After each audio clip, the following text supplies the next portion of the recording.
Today I'm cooking osso buco with borlotti beans and polenta mash. It's a wonderful winter dish, warming, filling and very, very tasty.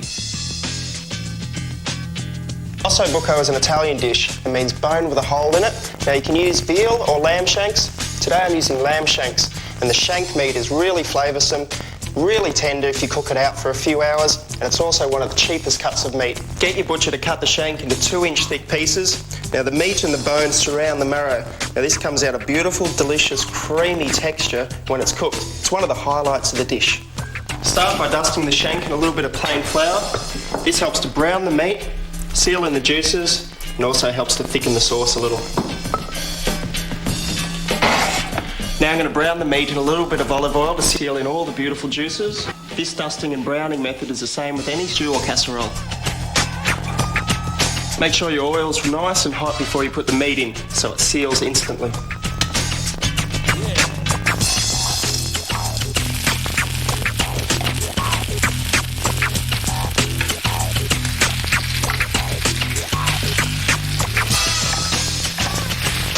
Once they're sealed and golden on all sides, I take them off the heat and let them rest until I get all the other ingredients ready. I've roughly chopped 1 brown onion, a few carrots and a couple of sprigs of rosemary. Rosemary works really well with lamb. Now I'm just going to saute these vegetables off in a little bit of olive oil. I don't want any colour on the vegetables, just want them nice and soft to release their flavour.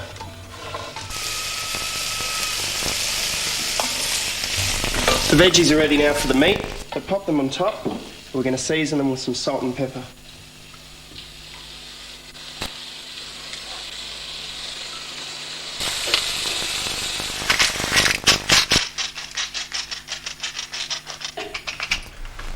I'm going to braise this osso buco for 2 1/4 hours. Braising means cooking over very low heat with liquid in a covered pot. Now you really can't get a more tender piece of meat than when it's been braised. It literally falls off the bone. Now the liquid I'm going to use today is some white wine and some pureed tomatoes. You can use tinned if you like. Sometimes a tinned have better flavour, but I've got some beautiful vine ripening today, which are bursting with flavour. Just roughly chop them so they're easy to puree.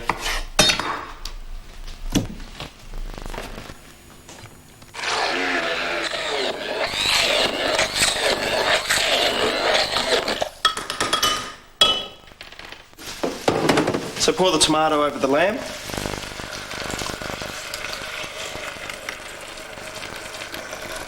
Now for the wine. Any dry white will do.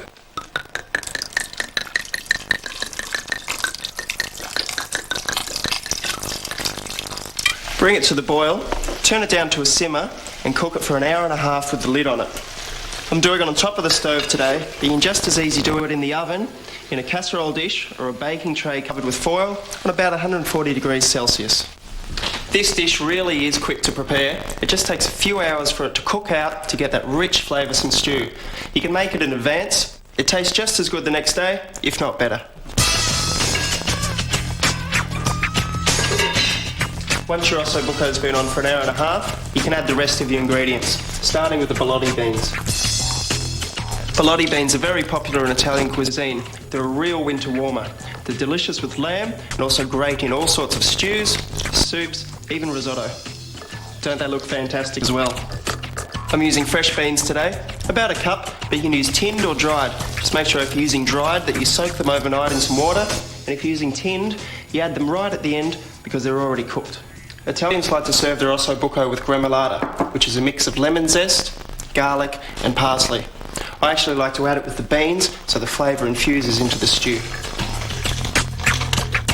Chop a few tablespoons of parsley, add the zest of 1 lemon and 7 cloves of garlic, peeled and crushed. Cook that for another 45 minutes until the beans are cooked and the meat falls away from the bone.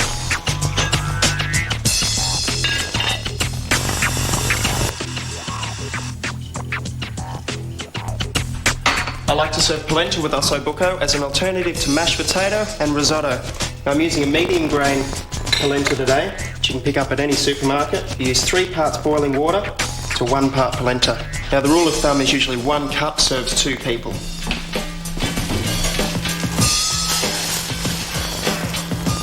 Add the polenta into your boiling salted water and keep stirring for about 10 minutes until it gets nice and thick. Polenta is a staple of northern Italy and it's actually made from cornmeal.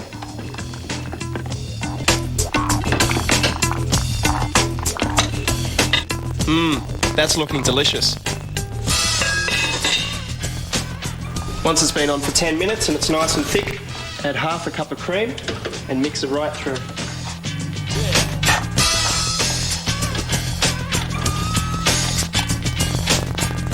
And to finish, stir through 3 tablespoons of grated parmesan.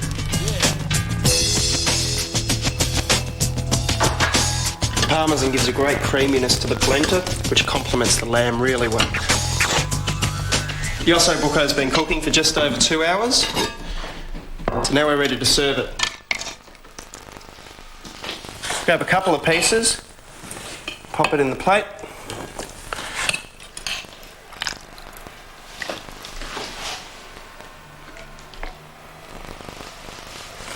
Grab some of the beautiful sauce from the bottom, pour it over the top. So to finish, just a couple of spoonfuls of the wet polenta.